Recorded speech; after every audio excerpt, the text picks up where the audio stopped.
नमस्कार सभी साथियों को स्वागत करता हूं सभी का इस यूट्यूब चैनल पर जिसका नाम है स्टडी विद पीएन लोधा। साथियों, रीट मेंस एग्जाम 2023 के लिए आपके साइकोलॉजी है, टीचिंग मेथड है, जो स्कूल सब्जेक्ट विद्यालय विषय है, इन सभी से 40 बिल्कुल एग्जाम पैटर्न वाले प्रश्न आपके लिए लेकर आया हूं। पेपर जो है लेवल 1 के लिए और लेवल 2 के लिए बेहद उपयोगी है साथियों। बहुत कम समय आपके पास बचा हुआ है। बिल्कुल अंतिम समय में ये जो रिवीजन है इनको करना बहुत ही ज़्यादा ज़रूरी है मित्रों। तो चलेंगे, शुरू करेंगे आज के इस वीडियो को। देखो, आज का ये तीसरा वीडियो है। पहला वीडियो मैंने जो आपके आईसीटी वाला भाग है और इसके अलावा आपके शैक्षिक परिदृश्य में जितनी भी चीज़ें हैं उन सभी से 51 बेहद महत्वपूर्ण प्रश्नों का वीडियो। दूसरा वीडियो मैंने जो आपके अधीनस्थ बोर्ड ने 2022 में पेपर लिए थे उन पेपर का जो हल करवाया जा रहा है पेपरों का, ठीक है, तो उसका एक वीडियो 47 प्रश्नों का। और तीसरा वीडियो आज का ये लेकर आया हूं साथियों। तो शुरू करेंगे आज के इस वीडियो को। पहला प्रश्न देख लेते हैं। पहले प्रश्न में क्या पूछा गया है, नोवा टेस्ट है ये विद्यालय विषय का। व्यक्तित्व के संबंध में असत्य कथन है। व्यक्तित्व के गुण अपेक्षाकृत स्थायी होते हैं। व्यक्तित्व किसी व्यक्ति का उसके वातावरण के साथ प्रभावी समायोजन है। व्यक्तित्व पर्सनालिटी शब्द लैटिन भाषा के पर्सोना से लिया गया है और जो हम बाहर से देखते हैं वही व्यक्तित्व होता है। तो साथियों, व्यक्तित्व के बारे में आपको असत्य कथन, गलत कथन का चुनाव प्रश्न संख्या 1 में करना है। देखो, प्रत्येक प्रश्न के लिए 1 नंबर है और प्रश्न को गलत करने पर 1/3 नंबर आपके कम किए जाएंगे। तो भाई, व्यक्तित्व के संबंध में असत्य कथन की बात की जा रही है। व्यक्तित्व के जो गुण हैं अपेक्षाकृत स्थायी भी होते हैं। व्यक्तित्व जो है किसी व्यक्ति का उसके वातावरण के साथ प्रभावी समायोजन भी है। और व्यक्तित्व शब्द जो है इसको इंग्लिश में हम पर्सनालिटी कहते हैं, जो कि लैटिन भाषा के पर्सोना से बना है साथियों। तीनों कथन सत्य है विकल्प नंबर 4 को छोड़कर, क्योंकि यह एक असत्य कथन है। ये कह रहा है कि जो हम बाहर से देखते हैं क्या वही व्यक्तित्व है? जी नहीं, बाहर से नहीं, उसके अंदर भी तो होना चाहिए। देखिए, आपने पढ़ा होगा कि भाई व्यक्तित्व बाहरी नहीं होता है, मुख्य रूप से व्यक्तित्व आंतरिक होता है। तो फोर्थ विकल्प आपके प्रश्न नंबर 1 का सही आंसर रहेगा साथियों। दूसरे प्रश्न की ओर बढ़ते हैं। प्रश्न नंबर 2 है, कौन सा पद गिलफोर्ड के सिद्धांत से संबंधित नहीं है? संक्रिया, लाभ, विषय वस्तु और उत्पादन। अभी आपके साइकोलॉजी के प्रश्न चल रहे हैं दोनों लेवल के लिए। टीचिंग मेथड के प्रश्न आएंगे इसके बाद में दोनों लेवल के लिए। उसके बाद विद्यालय विषय के भी प्रश्न आएंगे साथियों। तो जो पद गिलफोर्ड के सिद्धांत से संबंधित नहीं है, भाई गिलफोर्ड का जो संक्रिया उत्पाद का सिद्धांत है इसमें संक्रिया, विषय वस्तु और उत्पाद तीनों चीजें इन्होंने बताई है, लेकिन लाभ जैसा कोई पद इन्होंने नहीं बताया है। तो दूसरे प्रश्न का दूसरा ही विकल्प आपका आंसर होगा साथियों। आगे बढ़ते हैं प्रश्न संख्या 3 की तरफ। तीसरा प्रश्न देख लेंगे। प्रश्न नंबर 3 है, छिपी हुई वस्तु ढूंढ निकालना इस बात का संकेत है कि शिशु इनमें से कौन सी संज्ञानात्मक अवस्था प्राप्त कर लेता है? आत्मीकरण की, मानसिक संगठन की, स्कीमा की या उदात्तीकरण की। तो भाई, एक शिशु के द्वारा छिपी हुई वस्तु ढूंढ निकाली जाती है साथियों। और इसको ही इस संज्ञानात्मक भाषा में किस नाम से जाना जाता है? स्कीमा के नाम से जाना जाता है। थर्ड विकल्प आपके तीसरे प्रश्न का सही आंसर होगा साथियों। प्रश्न संख्या 4 की ओर बढ़ेंगे। चौथा प्रश्न देख लेंगे साथियों। कार्यात्मक प्रतिबद्धता सिद्धांत में मुख्य कारक है आकृतिकरण, पुनर्बलन, बहिर्गमन और स्वतः पुनः प्राप्ति। तो भाई, कार्यात्मक प्रतिबद्धता का सिद्धांत अगर आप जानते हो कि भाई कार्यात्मक प्रतिबद्धता का सिद्धांत किसने दिया है, कौन सा ये सिद्धांत है, तो इस प्रश्न का उत्तर देना बड़ा आसान है साथियों। चौथे प्रश्न का आंसर क्या रहेगा? आपके विकल्प नंबर 2 आपका सही रहेगा, पुनर्बलन। कैसे? क्योंकि कार्यात्मक प्रतिबद्धता का जो सिद्धांत है ये किसका उपनाम है? क्रियात्मक, जो आपके क्रियात्मक अनुबंधन का सिद्धांत है साथियों। बिल्कुल, क्रियात्मक अनुबंधन के, सॉरी, क्रिया प्रसूत अनुबंधन का बिल्कुल स्किनर के द्वारा इस सिद्धांत को दिया गया है। और इसी को में सबसे ज्यादा महत्वपूर्ण चीज क्या है? पुनर्बलन। दूसरा विकल्प आपके चौथे प्रश्न का सही आंसर है। प्रश्न संख्या 5 की ओर बढ़ेंगे साथियों। तो चलिए 5वें प्रश्न की तरफ बढ़ते हैं। प्रश्न नंबर 5 में क्या है? अधिगम क्या नहीं है? अनुभवों द्वारा व्यवहार परिवर्तन, अनुभवों का संगठन, विकास या प्रशिक्षण से व्यवहार में परिवर्तन। तो भाई, इनमें से जो विकल्प ऐसा लगे कि यार ये उदाहरण अधिगम के उदाहरणों में सम्मिलित नहीं होगा, तो प्रशिक्षण से, अभ्यास से, अनुभव से व्यवहार में जो परिवर्तन आता है इसको हम अधिगम कहते हैं साथियों। तो चौथा भी अधिगम है, अनुभव द्वारा व्यवहार परिवर्तन पहला भी अधिगम है, दूसरा या तीसरा भाई विकास को हम अधिगम कहेंगे या अनुभवों का संगठन? भाई अनुभवों का संगठन भी अधिगम है। तो भाई जो विकल्प दिए गए हैं ना, उसके आधार पर आपको आंसर का चूज करना पड़ता है ऐसी स्थिति में। और बिल्कुल आपके फिर हम कौन से विकल्प का चुनाव करेंगे? तीसरे विकल्प का, क्योंकि ये तीनों तो अधिगम से पूर्ण 100% संबंधित है साथियों। थर्ड विकल्प आपके प्रश्न 5 का सही आंसर है। प्रश्न संख्या 6 की ओर बढ़ेंगे। तो चलिए छठा प्रश्न देख लेंगे। प्रश्न नंबर 6 क्या है आपके? एक समायोजित व्यक्ति की विशेषता नहीं है। उत्तरदायित्व की स्वीकृति, उचित संवेगों का प्रदर्शन, वैयक्तिक उद्देश्यों का प्रदर्शन और दूसरों के साथ मित्रवत संबंध बनाने की योग्यता। तो जो एक समायोजित व्यक्ति होता है, उसकी जो विशेषता नहीं है, वो आपको छठे पृष्ठ में देखना है साथियों। देखो प्रश्न संख्या 6 का आंसर देखे तो उत्तरदायित्व की स्वीकृति वो लेता है जो व्यक्ति एक समायोजित होता है, ठीक है। उचित संवेगों का भी वो प्रदर्शन करता है। उचित संवेग मतलब जितनी आवश्यकता है उतने संवेगों का प्रदर्शन। वैयक्तिक उद्देश्यों का प्रदर्शन, एक समायोजित जो व्यक्तित्व है, एक व्यक्ति में जो समायोजित व्यक्तित्व है वो वैयक्तिक उद्देश्यों का प्रदर्शन नहीं करता है। और बाकी दूसरों के साथ मित्रवत संबंध बनाने की योग्यता भी एक समायोजित व्यक्ति में होती है। तो थर्ड विकल्प आपके छठे प्रश्न का सही आंसर है मित्रों। प्रश्न संख्या 7 की ओर बढ़ेंगे। सातवां प्रश्न देख लेते हैं। प्रश्न नंबर 7 है, प्रतिभावान बालकों की पहचान के लिए हमें सबसे अधिक महत्व किसको देना चाहिए? अभिभावकों के मत को महत्व देना चाहिए, वस्तुनिष्ठ परीक्षण के परिणाम को महत्व देना चाहिए, शिक्षक के निर्णय को महत्व देना चाहिए और समुदाय के विचार विचार जो होते हैं उनको सबसे अधिक महत्व देना चाहिए। तो देखो एक प्रतिभाशाली जो बालक होता है उसकी हमें पहचान करनी है। तो अभिभावक मतलब माता पिता कहेंगे कि भाई हमारा बच्चा सबसे ज्यादा इंटेलिजेंट है, तो क्या आप उसको सबसे ज्यादा इंटेलिजेंट मान लोगे? जी नहीं। बल्कि इन सभी में से जो ये विकल्प दिए गए हैं, इन सभी में से सर्वश्रेष्ठ विकल्प कौन सा है? दूसरा। वस्तुनिष्ठ परीक्षण के परिणामों को हमें सर्वाधिक महत्व देना चाहिए साथियों प्रतिभावान बालकों की पहचान के लिए। सेकंड विकल्प सातवें प्रश्न का आंसर है। प्रश्न संख्या 8 की ओर बढ़ेंगे साथियों। प्रश्न नंबर 8 है आपके, कौन सा अभिप्रेरणा का बाह्य स्वरूप नहीं है? प्रशंसा, पुरस्कार, आवश्यकता और निंदा। तो इनमें से जो अभिप्रेरणा का बाह्य स्वरूप नहीं है वो आपको देखना है 8वें प्रश्न में। बाहरी कारकों के साथ अंतर्गत मित्रों निंदा करना ये भी बाहरी कारक है, पुरस्कार देना ये भी बाहरी कारक है, प्रशंसा करना ये भी बाहरी कारक है। आवश्यकता अभिप्रेरणा का बाह्य स्वरूप नहीं है, बल्कि आवश्यकता अभिप्रेरणा का कैसा स्वरूप है? आंतरिक स्वरूप है साथियों। क्योंकि आवश्यकता हमें खुद को पड़ती है, हमारा मन कहता है कि यार हमें इस चीज की जरूरत है, अंदर से वो बात आती है। तो विकल्प नंबर 3 आपके प्रश्न नंबर 8 का सही आंसर होगा। प्रश्न संख्या 9 की ओर बढ़ेंगे साथियों। 9वां प्रश्न देख लेते हैं। व्यक्तित्व के विभाजन के लिए मनोविदालिता का सबसे पहले प्रयोग किसने किया? बलियूलर, क्रेपलिन, मोरेल या सिगमंड फ्रायड। तो 9वें प्रश्न का उत्तर बताओ साथियों। प्रश्न संख्या 9 में कौन सा विकल्प आपका सही रहेगा? भाई व्यक्तित्व के विभाजन के लिए एक शब्द आता है मनोविदालिता साथियों। कुछ जगह मोरेल और क्रेपलिन तो इसका आंसर नहीं है, फ्रायड या बलियूलर। तो कुछ जगह हो सकता है बलियूलर देखने को मिलेंगे कुछ किताबों में, और कुछ किताबों में इसका आंसर सिगमंड फ्रायड का देखने को मिल जाता है। तो 9वें प्रश्न में चौथा विकल्प फिलहाल यहाँ पर सही रहेगा बिल्कुल। प्रश्न संख्या 10 की ओर बढ़ेंगे। 10वां प्रश्न देख लेते हैं। प्रश्न नंबर 10 है आपके, असत्य कथन है वृद्धि व्यक्ति के शारीरिक पक्ष में परिवर्तन है, विकास सार्थक वृद्धि के अभाव में भी संभव है, वृद्धि व्यक्तित्व का कार्यात्मक पक्ष है और विकास एक सतत प्रगतिशील प्रक्रिया है। तो जो कथन आपको असत्य लगे वो आपको प्रश्न संख्या 10 में देखना है साथियों। देखो अगर बात करें तो पहला कथन कह रहा है कि वृद्धि व्यक्ति के शारीरिक पक्ष में, बिल्कुल भार बढ़ना, लंबाई बढ़ना, ये क्या है? वृद्धि, शारीरिक पक्ष में परिवर्तन। विकास सार्थक वृद्धि के अभाव में भी संभव है। अगर सार्थक वृद्धि जैसे नॉर्मली एक व्यक्ति 5-6 फीट का 5 से 4 5-6 फीट का तो होता है ये नॉर्मली। अगर कोई व्यक्ति 3 फीट का है तो आपने देखा होगा कि कुछ लोग कलेक्टर तक बन जाते हैं, तो उनका विकास कैसे हुआ फिर, जबकि उनकी तो वृद्धि नहीं होती। तो बिल्कुल सार्थक वृद्धि के अभाव में भी विकास संभव होता है साथियों। दूसरा कथन भी सत्य है। वृद्धि व्यक्ति का कार्यात्मक पक्ष है और विकास एक सतत प्रगतिशील प्रक्रिया है। चौथा भी सही है। तो फिर आपके 10वें प्रश्न में कौन सा विकल्प सही रहेगा? तीसरा, क्योंकि वृद्धि व्यक्ति का कार्यात्मक पक्ष नहीं संरचनात्मक पक्ष होता है साथियों। थर्ड विकल्प 10वें प्रश्न का आंसर होगा। प्रश्न संख्या 11 की ओर बढ़ेंगे मित्रों। 11वां प्रश्न है आपके, वंश क्रम के प्रचलित नियम कौन से हैं?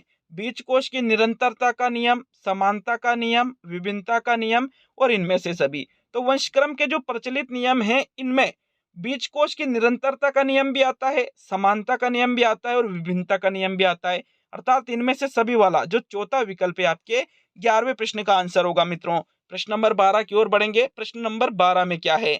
बुद्धि के संप्रत्यय को मानसिक संक्रियाओं के रूप में औपचारिक बनाने का प्रयास करने वाले प्रथम मनोवैज्ञानिक थे अल्फ्रेड बिने, साइमन, विलियम स्टर्न या थॉमसन।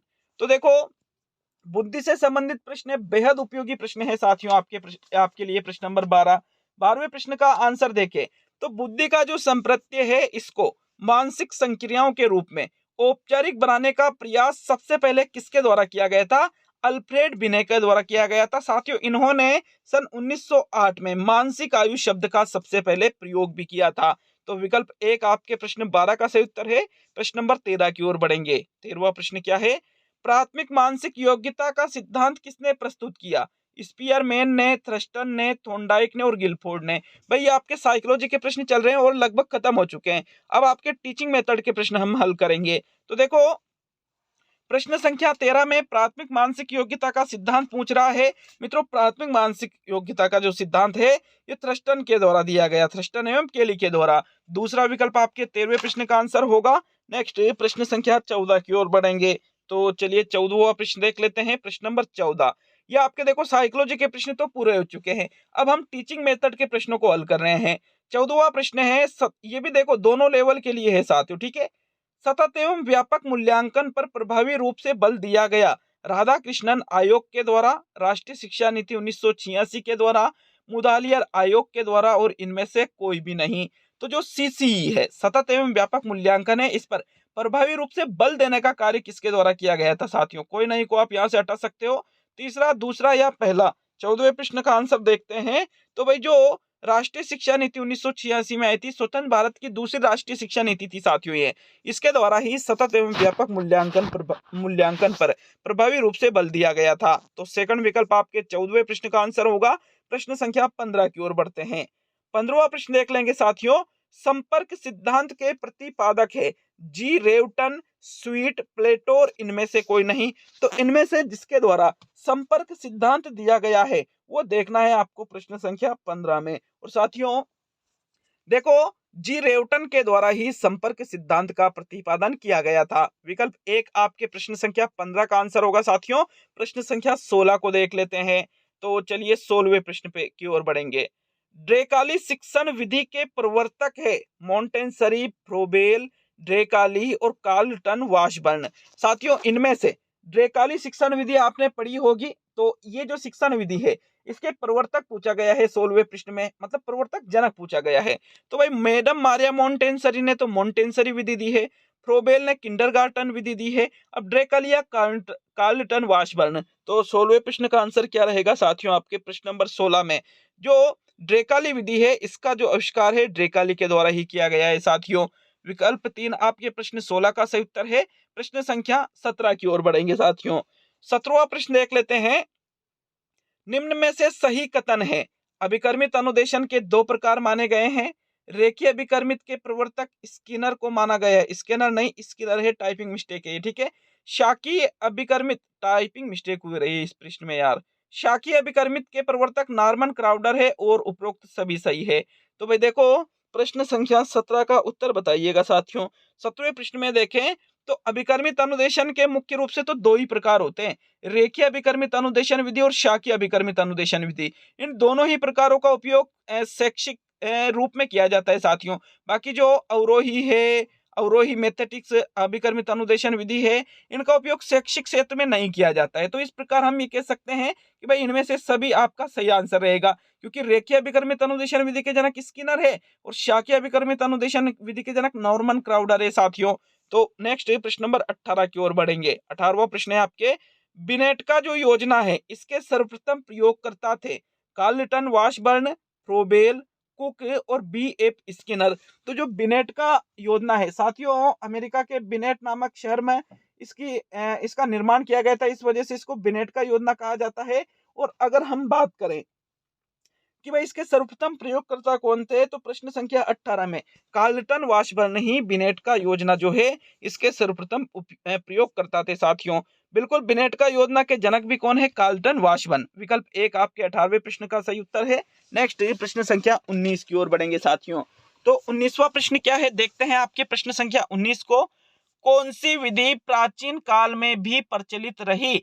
शब्द प्रधान विधि, भाषा मंत्र विधि, प्रश्नोत्तर विधि और मॉन्टेसरी विधि। तो भाई जो विधि प्राचीन काल में भी प्रचलित रही थी साथियों, वो विधि आपको प्रश्न संख्या 19 में देखना है। भाई देखो, मॉन्टेसरी विधि का निर्माण तो मॉन्टेसरी ने किया है, तो भाई ये प्राचीन काल में तो आई नहीं होगी, तो चौथा विकल्प आपका आंसर प्रश्न संख्या 19 में तो नहीं रहेगा। अब 3 विकल्प आपके सामने बचे हैं, शब्द प्रधान, भाषा मंत्र और प्रश्नोत्तर।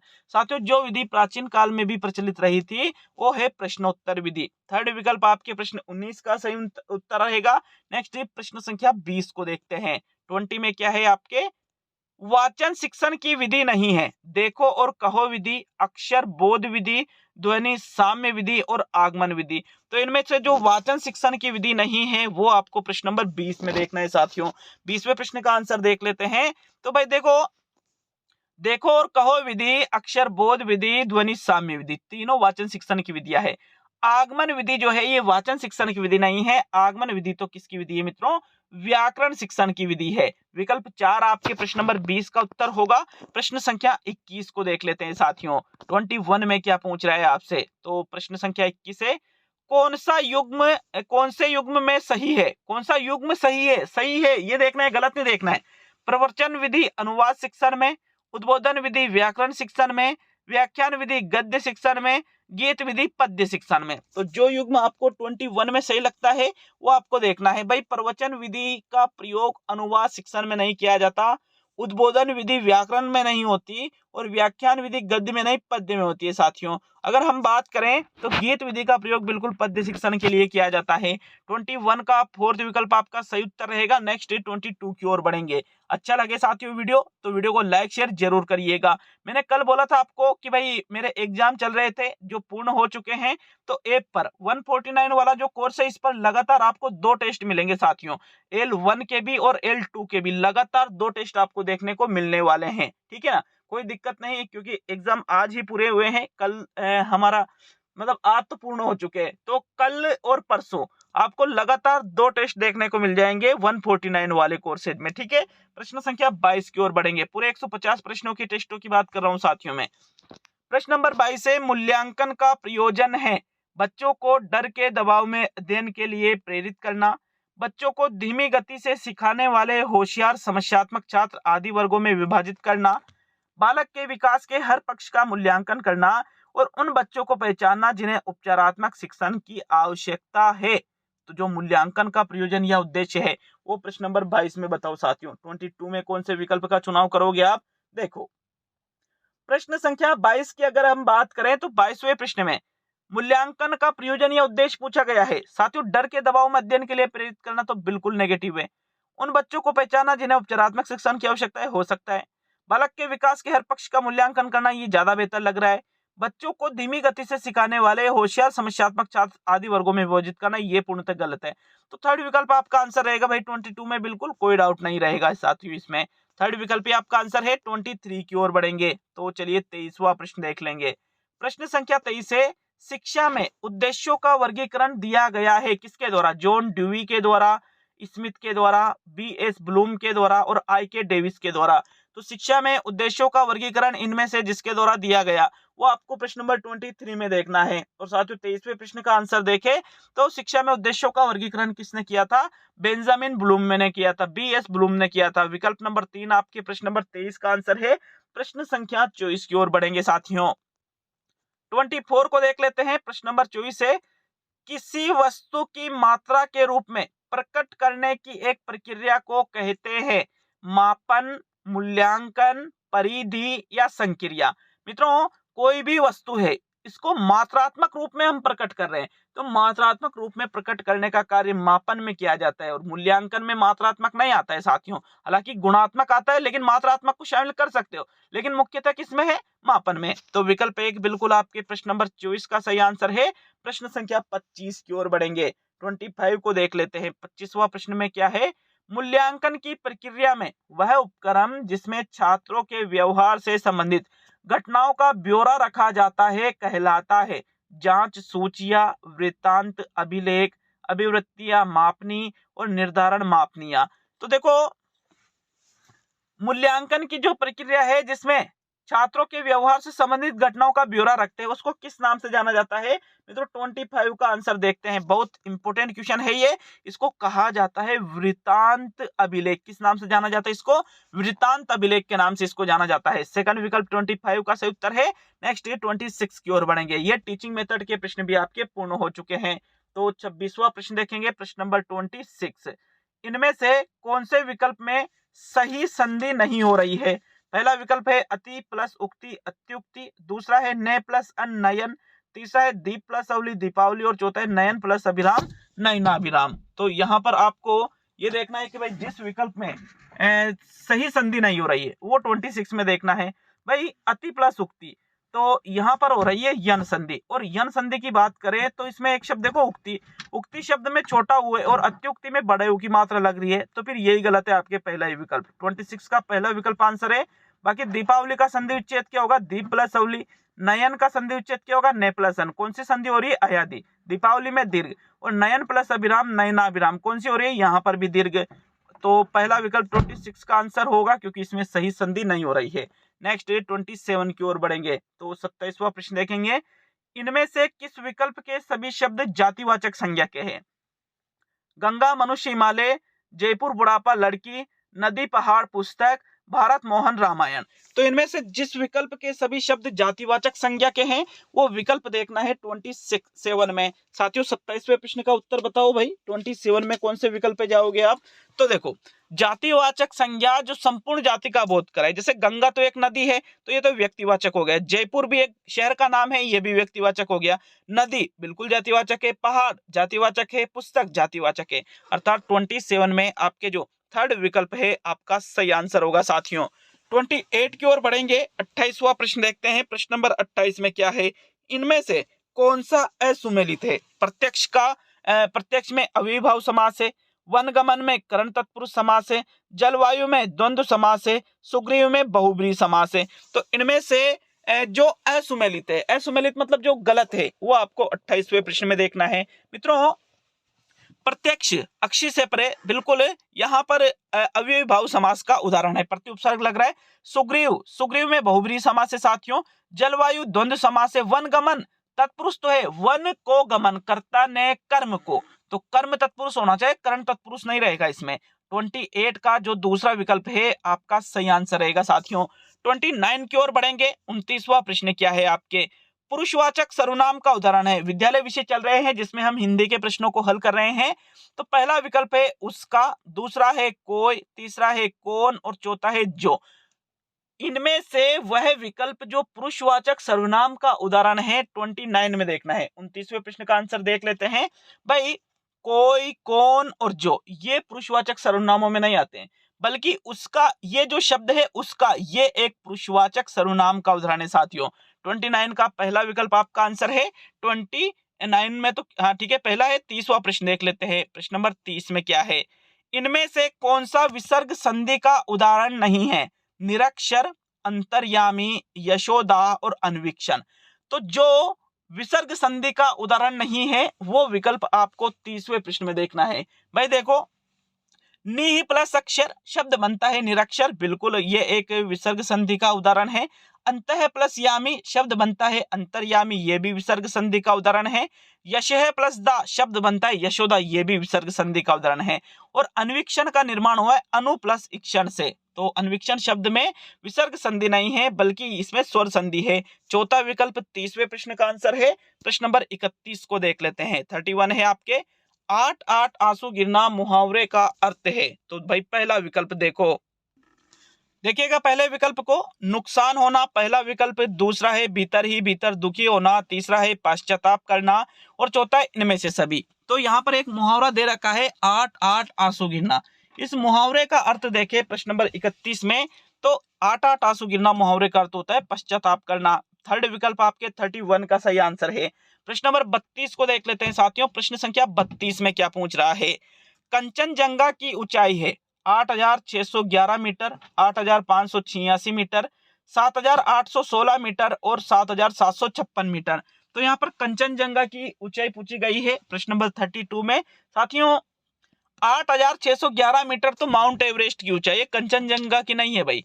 अगर हम देखें तो कंचनजंगा की ऊंचाई कितनी है आपके 8,586 मीटर कंचनजंगा की ऊंचाई है। सेकंड विकल्प आपके 32वें प्रश्न में आंसर है। प्रश्न नंबर 33 की ओर बढ़ेंगे। 33 में देख लेते हैं, इनमें से कौन सा सुमेलित नहीं है। पहला विकल्प जयनारायण व्यास जोधपुर, मुकुट बिहारी लाल भार्गव बीकानेर, सरदार सिंह खेतरी और बलवंत सिंह मेहता उदयपुर। तो इनमें से जिसका संबंध सही नहीं है कि भाई ये इनका संबंध इस जगह से नहीं है, वो जगह आपको प्रश्न नंबर 33 में देखना है। साथियों 33 का आंसर देखें तो जयनारायण व्यास का संबंध जोधपुर से है, बलवंत सिंह मेहता का संबंध उदयपुर से है और सरदार सिंह का संबंध खेतरी झुंझुनू से है।